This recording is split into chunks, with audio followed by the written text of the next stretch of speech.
খহনীয়ৰ আতংকৰ পৰা মুক্ত হ'ব ডিব্ৰুগড়বাসী। IITৰ গৱেষণাৰ ফচল হৈ মুকলি ৭৫ কোটি টকীয়া আঁচনি। অৱশেষত খহনীয়ৰ আতংকৰ পৰা ৰক্ষা পৰিব ডিব্ৰুগড়। নগৰৰ কাষে কাষে মুঠ ৭ কিলোমিটাৰ দৈৰ্ঘ্যৰ খহনীয়াস্থলীত প্ৰতিৰোধ কৰাৰ বাবে আঁচনিৰ শুভাৰম্ভ।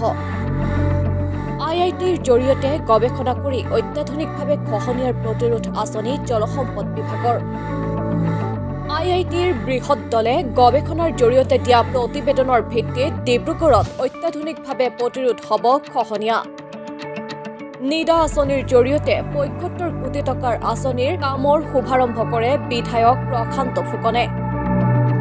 নগৰ সুৰক্ষা বান্ধৰ কাষত ২৪ কোটি আৰু ২৭ কোটি টকাৰ দুটা স্পাৰ নিৰ্মাণৰ লগতে থাকিব ১৬ কোটি আৰু ৯ কোটি টকাৰ জিঅ' বেগ। আনহাতে এছিয়ান ডেভেলপমেণ্ট বেংকৰ জৰিয়তে খহনীয়াৰ প্ৰতিৰোধৰ বাবে হৈ আছে আন এটা প্ৰকল্পৰ কাম। উল্লেখ্য যে ঐতিহাসিক ডিব্ৰুগড় চহৰৰ ব্ৰহ্মপুত্ৰৰ ভয়ংকৰ খহনীয়া প্ৰত্যক্ষ কৰি ১৯৫০ চনতেই তদানীন্তন প্ৰধানমন্ত্ৰী জৱাহৰলাল নেহৰুৱে নগৰ সুৰক্ষাৰ বাবে নিৰ্মাণ কৰিছিল নগৰ সুৰক্ষা। পৰৱৰ্তী সময়ত নগৰ সুৰক্ষাৰ বান্ধৰ কাষত ভয়ংকৰ খহনীয়াৰ সৃষ্টি কৰি বহু স্থানত সুৰক্ষা বান্ধৰ কাষত অৱস্থিতি গ্ৰহণ কৰাৰ লগতে নগৰ সুৰক্ষা বান্ধৰ প্ৰতি ভাবুকিয়ে সৃষ্টি নহয়, ঐতিহাসিক নগৰখনৰ প্ৰতিও ভাবুকি আৰু নগৰবাসীক আতংকিত কৰি আহিছে। প্ৰতিটো বাৰিষাত নগৰবাসীয়ে বিনিদ্ৰ ৰজনীক কটোৱাৰ লগতে ভয়ংকৰ খহনীয়াত ইতিমধ্যে জাহ গৈছে বহু ভূমি আৰু বাসগৃহ।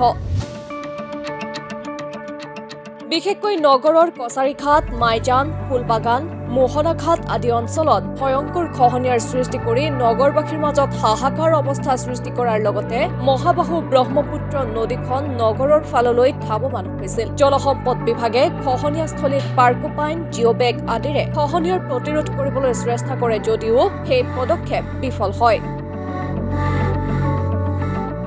অৱশেষত মুখ্যমন্ত্ৰী ডক্টৰ হিমন্ত বিশ্ব শৰ্মাৰ জৰিয়তে জলসম্পদ বিভাগে ব্ৰহ্মপুত্ৰৰ ভয়ংকৰ খহনীয়াৰ পৰ্যবেক্ষণ আৰু গৱেষণা কৰাৰ বাবে IITৰ কেইবাজনো বিশেষজ্ঞ প্ৰেৰণ কৰি তেওঁলোকৰ প্ৰতিবেদনৰ ভিত্তিত অত্যাধুনিকভাৱে প্ৰতিৰোধৰ ব্যৱস্থা কৰিছে।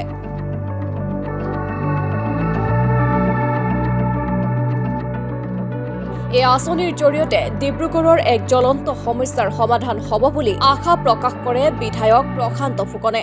আজি ডিব্ৰুগড়ৰ যিটো আপোনালোকে দেখি আছিলে যে খহনীয়া এটা ব্যৱস্থা হৈ আছিলে, যথেষ্ট সহায় আছিলে আৰু ডিব্ৰুগড় যথেষ্ট শংকিত হৈ আছিলে, বিশেষকৈ মোহনাঘাট অঞ্চলত আৰু আমাৰ পাঁচমালী অঞ্চলৰ পৰা আমি বিভিন্ন জেগাত খহনীয়া হৈ আছিলে। আজি আমি নিডাৰ জৰিয়তে নিডা আঁচনিৰ জৰিয়তে অসমৰ মাননীয় মুখ্যমন্ত্ৰী ডক্টৰ হিমন্ত বিশ্ব শৰ্মা ডাঙৰীয়া আৰু অসমৰ জলসম্পদ মন্ত্ৰী পীযুষ হাজৰিকা ডাঙৰীয়াৰ প্ৰচেষ্টাত নিডাৰ পৰা আমি ৭৫ কোটি টকা পালোঁ। পাই আজি মোহনাঘাটত আমি ৮ নম্বৰ স্পাৰৰ ওচৰত আজি আমি কাম আৰম্ভ কৰিলোঁ আৰু এই কাম আৰম্ভ কৰাৰ লগে লগে আমি দুটা স্পাৰ কৰিম, এটা ২৪ কোটি, এটা ২৭ কোটি আৰু এই যে আমি এতিয়া বেগ লাঞ্চিং কৰিছোঁ তাত আমাৰ প্ৰায় ১৬ কোটি আৰু ৯ কোটি, টোটেল ৭৫ কোটি টকাৰ কাম আপোনালোকৰ আজি শুভ আৰম্ভ হৈ গ'ল। আজিৰ পৰা আমাৰ ধাৰাবাহিকভাৱে কাম হ'ব, এতিয়া কাম হৈ আছে আৰু মই ভাবোঁ এইখিনি হোৱাৰ পাছতো এছিয়ান ডেভেলপমেণ্ট বেংকৰ পৰা আমাৰ বিভিন্ন ধৰণে আপোনাৰ ড্ৰয়িংখনত আমি দেখুৱাই দিছোঁ য়েল্লো চিন মাৰি, এইখিনিত আমাৰ কাম হ'ব। ইনস্পেকশ্যন অফ কোৱালিটি কণ্ট্ৰলৰ ইনস্পেকশ্যন হৈ গৈছে, বিষয়াসকল আহিছে হেৰিৰ পৰা, তেখেতসকল আছেই ইয়াত আমাৰ লগতে। তেখেতসকলৰ দ্বাৰা আৰু আটাইতকৈ ডাঙৰ কথা হ'ল এই গোটেই কামটো আমি কেনেকৈ কৰিব লাগিব, এই গোটেই কথাটো মাননীয় মুখ্যমন্ত্ৰী ডাঙৰীয়াই আমাক IITক ক'লে যে আপোনালোকে ছাৰ্ভে কৰি কি মেথডত যাব লাগিব সেই কামটো কৰিবৰ কাৰণে তেখেতসকলে দায়িত্ব দিলে আৰু তেখেতসকলে বিভিন্ন লেটেষ্ট টেকন'লজিত ছাৰ্ভে কৰি এই কামটো এই ধৰণে আমাক কৰাৰ কথা কৈছে। আৰু মই ভাবোঁ যে এই যি বিপদ, এই যি ডিব্ৰুগড়ৰ কাৰণে যি বিপদ আহিছে এইটো নিশ্চয় অভাৰকাম হ'ব। কামটো সম্পূৰ্ণ হ'লে আমি এই কামখিনিয়ে আমাৰ ডিব্ৰুগড়খন প্ৰটেকশ্যন হৈ যাব বুলি মই আপোনালোকৰ আগত দৃঢ়তাৰে কওঁ। আচলতে যোৱা 2 বছৰ মানৰ পৰা গোটেই ব্ৰহ্মপুত্ৰ নদীখনৰ খুঁটিটো সলনি হৈছে। একদম ওপৰৰ তাৰমানে 3টা খুঁটি চিয়াং, দিবাং আৰু লোহিত। এই 3টা খুঁটিৰ ডিৰেকশ্যনবিলাক অকণমান সলনি হৈ এতিয়া ডিব্ৰুগড় টাউনত মানে একদম ডিৰেক্টলি হিট কৰি আছে এতিয়া। গতিকে ইয়াৰ প্ৰতিৰোধৰ কাৰণে আমাৰ আগতে যিখিনি কাম আছিলে, যিটো ডিজাইন আছিলে, সেই ডিজাইনটো অকণমান শ্বৰ্টফল হ'ল, কমি গ'ল কাৰণে আগৰ পুৰণি কামবিলাক অকণমান ক্ষতিগ্ৰস্ত হৈছে।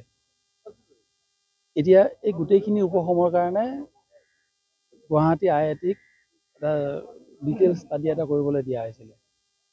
ডিটেইল মেথমেটিকেল মডেল ষ্টাডি এটা গুৱাহাটী IIT-য়ে কৰিলে আৰু তাৰ কাৰণে যাৱতীয় গোটেইখিনি ইনফৰ্মেশ্যন আমি যোগান ধৰিছিলোঁ। একদম অত্যাধুনিক প্ৰযুক্তিৰে গোটেই ব্ৰহ্মপুত্ৰখন আমি